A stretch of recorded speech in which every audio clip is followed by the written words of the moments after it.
discovered the first platinum catalyst. Let me see it.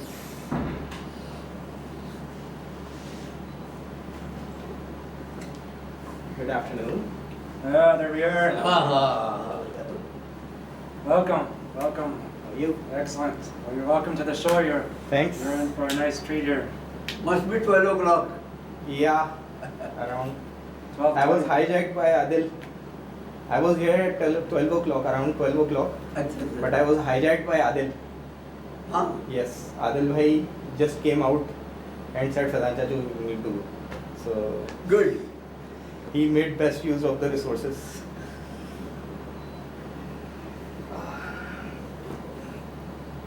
Is this recording? Yeah. So where are we now? I missed the discussion yesterday. No, we've got it all on camera. You'll be able to watch it all. So right now we're talking about catalysts and how the catalyst lowers the activation energy barrier. So this is what, so catalyst is right here. If you have two reactants, X and Y, the normal reaction has to go over the activation energy barrier to form Z, or the reactants form products. You have to surmount this difficult peak. But if you add a catalyst, for example, this is dry oxygen and hydrogen, and you add platinum, the activation energy barrier is lower, and it goes over the barrier easier and it forms products. So Mirza says that this applies for social reactions. And he said this, and then catalyst, historically,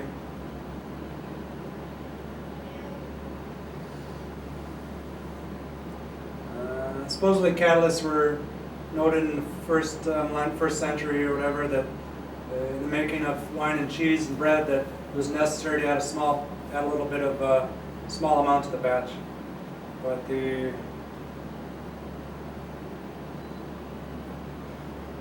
So I'm being a non-science person, I'm Mhm. curious about the thing.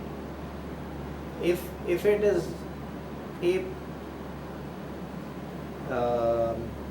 if catalyst is a chemical which is not present in the whole process, or only presence is required in the process, what does it do actually? Does it actually have some chemical reactions and then it transforms the reaction, or what? The catalyst is presence there. There's three things in a reaction. You have the reactants, or the things that are reacting. You have the products, or the things that come out of the end stage, and then there's a catalyst. The catalyst is in the mixture. It doesn't take part in the reaction, but it tweaks things a little bit. It's not changed at all in the reaction, so it changes the nature of the bonds. Maybe it helps loosen the bond between the reactants, or tightens them, so allowing them their electron orbitals to come together and go over to the products. So Libb. Yeah. So the managers would never be catalysts, right? Only the mentors will be catalysts. Madeler. The managers, Yeah. in social terms, in the work terms, managers would not be catalysts then, because they do take part in the reaction. The mentors, the people who actually coach, the people who mentor people, they are going to be the catalysts, right? They don't take part in the reaction, and they actually guide the way. Do you have your computer with you? Yes, I do. Type in human catalyst. Human catalyst. UOHT.info. That'll give you a little direction. Right.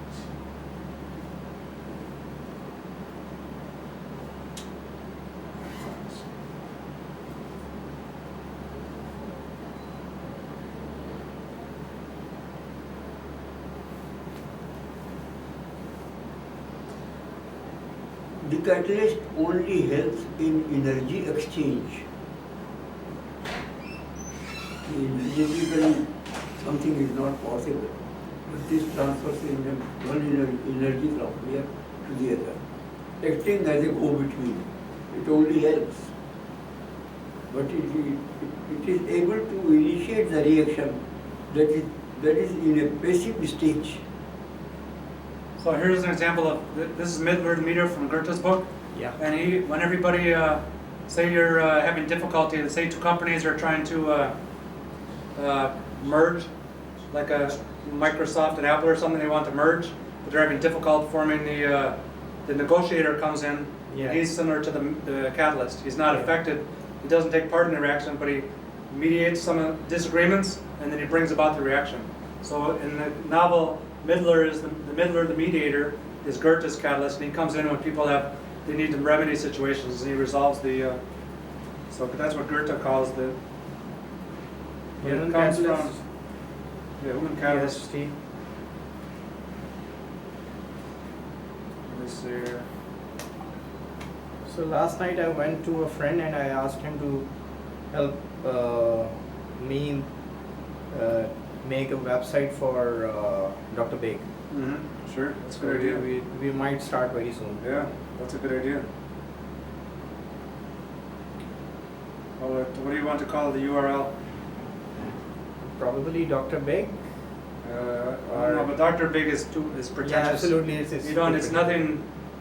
Sometimes when you're new to the subject, you think by promoting them, by calling them Dr. Big or Nobel Prize winner so and so, or those titles don't mean anything. Or Absolutely. because if their ideas are true, that is what is going to be. It's more when you use the Dr. Big, it's more like an insecurity. Of You've already taken over human chemistry, so where were you going to do? You can do human. Physico-Chemical Sociology.com, but that's a long one. But you can do. Physical, chemical, sociology. Yeah, you could probably buy it. It's going to be free, like $10 or something for buy the URL. Because, or you could do Mirzabig.com, see if that's available. But probably Physico-Chemical Sociology would be good. That's going to be everybody's going to go. Because you're the one who first built the whole thing, Physico-Chemical Sociology.com. It's going to be good. Because I already have humanchemistry.com, humanthermodynamics.com, humanmolecule.com, Libb-Thims.com, but those are I'm some. persuading him to go for Religio-Physico-Chemical sociology. Well, I'm half persuaded already. Because it's already in the title of your book right here. You don't even need to look any farther. Physico-Chemical Sociology. That's all. That's enough. Physico-Chemical-Sociology.com. And you can also title, when you make second edition of book, just title it, because when you say new dimensions in sociology, when you don't see the subtitle, there's probably hundreds of books like this. They're not going to attract a lot of attention. But if you call it Physico-Chemical Sociology, people, their ears are going to pick up and they're going to say, who, what? Yeah, because it has been introduced. Yeah, no, say it right away. You need to say the. We can say readings in I think we are going to do something groundbreaking. I talked about new dimensions in sociology, right?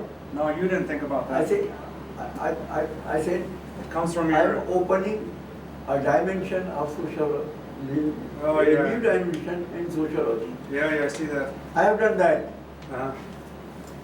So far as the book is concerned, the book has opened a new dimension in sociology. That is physico-chemical sociology. Yeah. This is one dimension. Well, you. If you call instead of physico-chemical, if you call chemico-physical or chemical physics, I cannot put chemistry first and physics second, sociology. Let me show you. Chemico-physical. I'm going to show you something that's going to give you some insight here, historical perspective. Yep. You type in, you go to, it's called Two Cultures Namesakes.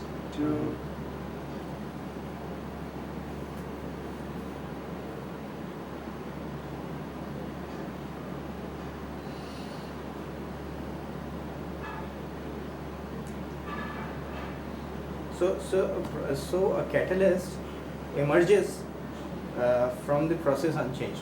So it can be the case that it takes some toll in between, but eventually it is the same. Mm-hmm. No, Yes, it's not affected during the reaction. Doesn't change. it does not change No. overall. Yeah, it's like you. During the process and overall. Yeah, It doesn't change. No, the rule is, for chemical change, bonds have to be broken. Yep. So if you didn't break any bonds or form any bonds, then you're not affected. You're not taking a part in the reaction. But if you're, if you can think of a social example where a bond has been broken or a bond has been formed, and going from the initial state to final state, that's the basic definition of chemical reaction. So that's what. So basically, Okay, psychologists would somehow actually be a good example for this. Okay, here, Psychologists. take a look at this. This is the history of all the names. So it's called Two Cultures, Namesakes. So look here, Mirza. Okay. Acha. So the original person who coined the term two cultures is this guy named P.C. Snow. And he gave a lecture in 1954 to this big audience of people. He says there's two kinds of people in the world. Those who understand the work of Shakespeare, like Hamlet, and then there's those who understand the second law of thermodynamics, but these people don't mix. There's two different cultures. But he says what we need in the future is to mix these cultures. So that's why the conference is called Two Cultures Thermodynamics, or Thermodynamics 2.0. But the namesake of all these subjects are right here. So it's called, what Big's doing, or what I'm doing, it's gone by different names depending on what you are doing. But Hume called it science of man, Kant called it social physics, Adolf Quetelet called it human physics. And this was the one that Florence Nightingale was used as the basis to, when she wanted to start the social physics program at Oxford, was this guy's book. And then there's an anon person who used the term, coined the term human chemistry. Frederick Engels, we've got historical materialism. We've got religio-political physics. That was by Calvin Blanchard in 1861. You click on that link, you can see where it comes from. William Leakey used the term moral chemistry, 1869. We've got Religio-Physical Chemistry. Religio-Physical Chemistry. You like that one, huh? Religio-Physical Chemistry. Yeah, but it's already been done before. But you Religio-political physics. Physical physics. Religio-political physics. But if you want, you can call religio-socio-political chemistry. You probably like that. But let me show you. Let me go through all the examples so you can get the perspective when you're picking. I want to. So, right here. If it is religio, in that case you can talk about what we have been interpreting in terms of religion. But one thing you're going to notice though, if you do that, you're going to alienate a lot of your audience. So you'll get more of the audience of the mass, the people, more of the population, but the top scientists are going to shut off on it. They won't read it anymore. So you can choose which way you want to go. It's up to you. We have plenty of examples from Islam. Huh? Yeah. Oh, you think it over. Not much about Christianity. Yeah, you can do it, but let me show you the rest of the names. Yeah, But that is because we have literature on Islam in plenty. Yeah. Not much on Christianity here. First things we want to And do. that's where Let him complete. Please. and that's where I give credit to you, because you had access to information. Mm-hmm. I did not have much of information. Mhm. That was my shortcoming. Mm-hmm. So, but if we go for religio-physical chemistry, in that case, the dimension will have to enclose the Christianity, into Christianity, Buddhism, and everything else. Mm-hmm. I tried to do it in a thesis by one of my students. He did pursue, brought in a number of religions, but did not go further than what is in Islam. Yeah. So There is need. So Libb, what I think Now, if you can, is the need of the day is to have a decent dialogue. Actually, problem is we are not talking. The religious people, they are too dogmatic. They don't actually accept the ideas of science.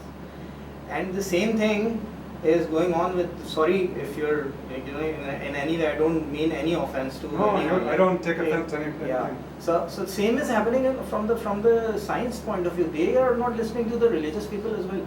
So what we want to have is a reasonable, decent, argument-based dialogue Yeah. between the two.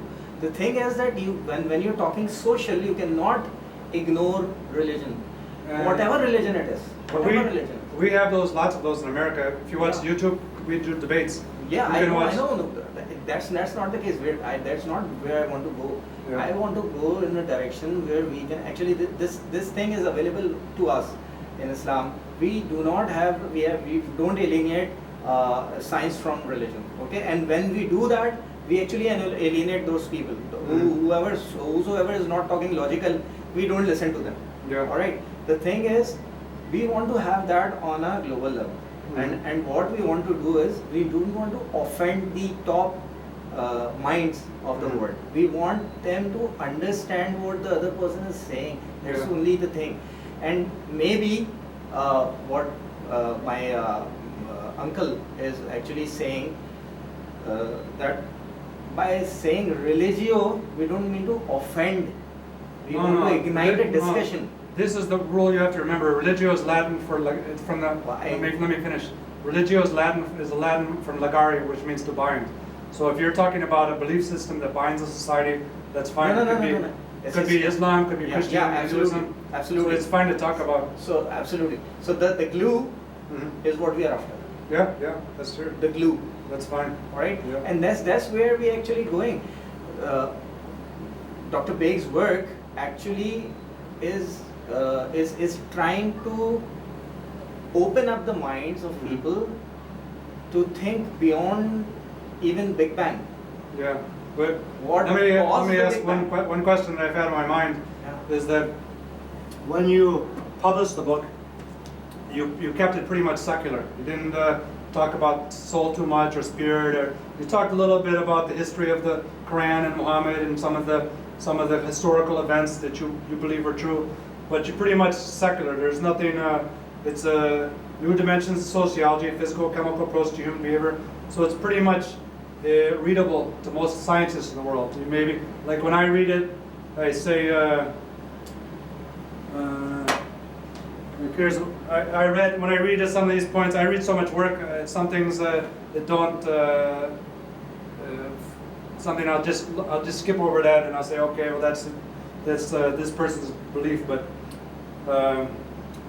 here I'll show you one quick quote here.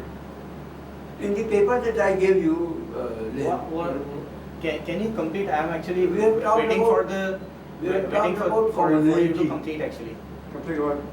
your statement. Uh, When you actually referred the book and Yeah. it's, secular So- terms, where were you going? Okay, so I just want to understand it. When you wrote this book, you didn't in 1987. You could have put a lot of religion into it, but you didn't. So That's the only religion we want to put in. I could That's not. the only. That's the only.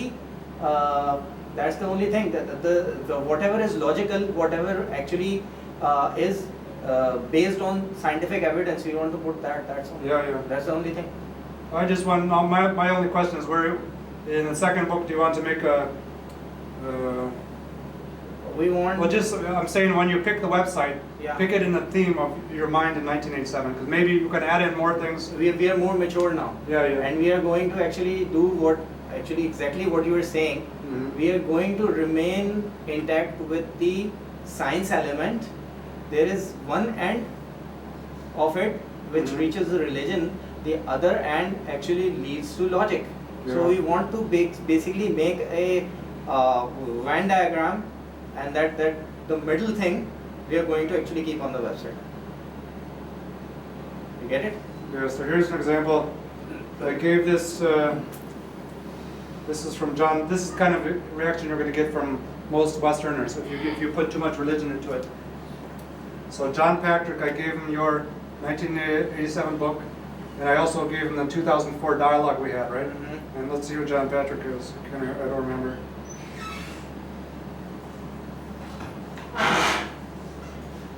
So John Patrick, he's an American civil engineer, an architect, and he wrote a theory of unified evolution in which he attempts to unify the Darwin evolution and the Bible.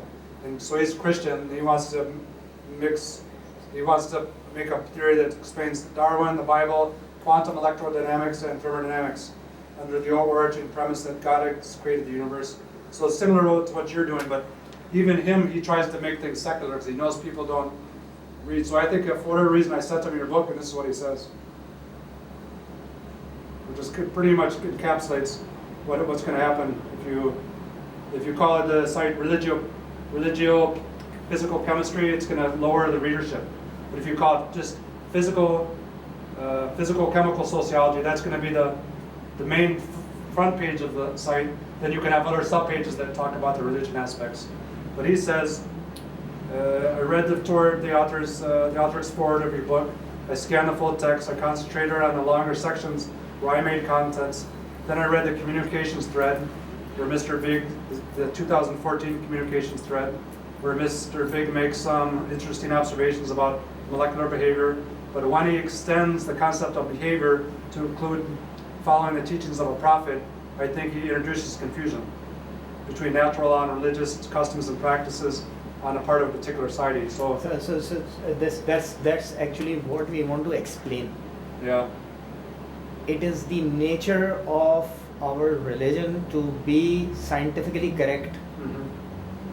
We in Islam probably is the only religion which actually is based on logic more than belief.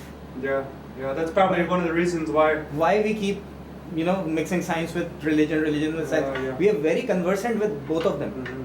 So that's the issue. This is what we want to explain first Sure. and foremost, and then go on to actually base things on argument, base things on evidence, scientific evidence, Yeah. and then present it to the world. We are not going to offend anyone with theological conceptual things. It's only for the it's present obviously everywhere, the theological arguments and everything, but we are not going to actually go into those details. We are, for the website's sake and for the second edition's sake, we are going to actually take the only material which is scientifically proven. Okay, but just remember what I told you about the cart and the horse. So don't start out by. I remember that. Yeah. I remember that. First Yeah. you put the principles first. Yeah. And then. We need to understand whom we are talking to. Yeah. So let me show you the namesakes real fast. Yeah. There is one thing. Yeah. In the 4 words, we have talked about commonality, and I have said that this book is trying to reduce the empiricism. Mm-hmm. That's what was my aim. Yeah. What do you mean by that empiricism? What do you mean by reduce? All those things that are being quoted, let's say in Quran or anywhere, they are all empirical evidences. So you want things that are measurable, experimentally measurable. Yeah. So if we reduce the empiricism, there's one verse in Quran, it says kullun fi falakin yasbahun. Yeah, that means that everything is revolving around everything. Mm-hmm. So now it's a scientific fact. We can actually put it. Sure. So that's what is happening. What I intend to do is we need to create a section for that, for understanding of the people what our mindset is. Sure. And that's going to be at the end of the book, so that everyone, again the cart and the horse example is valid. So when people have read that this is a logical thing, they can actually correlate to the logic we have. That's good. Yeah. But just remember so anyways, the namesakes Yeah. we got here. So you got religio, political physics, Yeah. and then we have moral chemistry. That's Physico-Chemistry. religio. Yeah, don't call the site that. It's gonna be. That's gonna be reduced readership by a lot, especially in America, because we have. Religio, not to. You can put that in a subsection.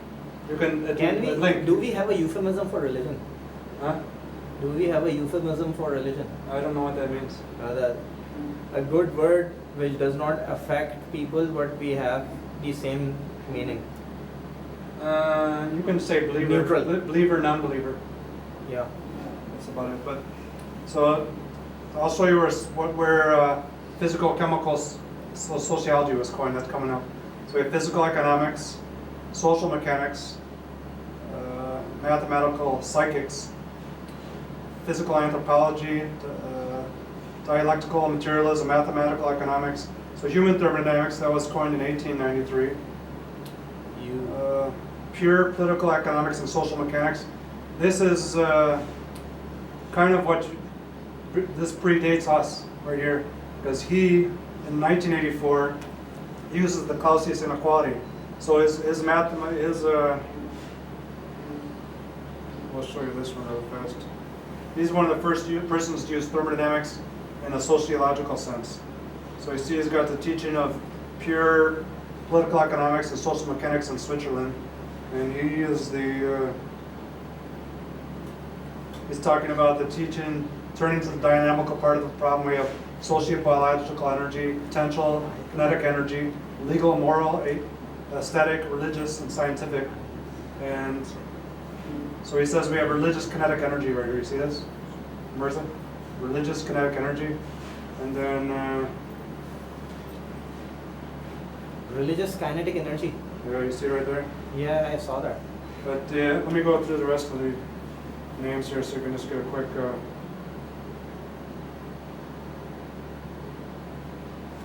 let's see where so now we have scientific psychology. That was Freud. And Freud was the one who used the free energy and the entropy in his theories, but it was all mental ideas. Then we have socio-physiology. Then we have physico-chemical social dynamics. So Mirza's pretty much got the same name as Henry Adams. And you both use the phase theory. That's the name you want to stick to, physico-chemical sociology, because you'll be in the same, you both have commonality right here. This is why it's important. And then we go down here. Physico-chemical sociology. Social dynamics, and then we've got economic dynamics, human energetics. That's Oswald. That was before it was discovered that So thermodynamics exciting, is actually. It's overwhelmingly excited right now. So this one is human energetics. Don't use energetics because Absolutely. that's I understand it was that. proved that in 1910 there was a big called the energetics debate, and it took about 15 years. The scientists from all over the world came and debated. People like Max Planck, Wilhelm Oswald, they all debated something. Oswald was the leader person.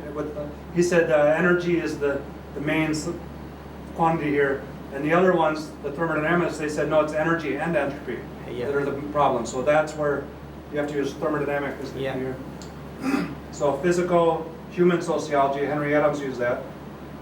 And we've got anthropic physics, technocracy. That's a government. This is something they started in America for about 10 years, and they tried to make a democracy based on Willard Gibbs free energy, but it wasn't very intelligent. It was just like the guy didn't have chemical background. It was pretty sloppy. So now we have Cartesian economics, Kleptocracy. social thermodynamics. Kleptocracy. Where? Well, technocracy. Yeah, technocracy. I have introduced the term social pollution and kleptocracy. The thieving. Hypocrisy. The thieving, the act of thieving. I floated this idea of- Okay, well, here, we're getting close to where your term was coined, physico-chemical sociology, coined in 1943, but before that we have Gibbs Pareto-based sociology, and this is Lawrence Anderson taught this course at Harvard called Sociology 23. And we have social thermodynamics, and when Petrams coined these terms, Petram Sorokin, he was the founder of the sociology department at Harvard. He was an attacker of these theories. He said this is stupid. This will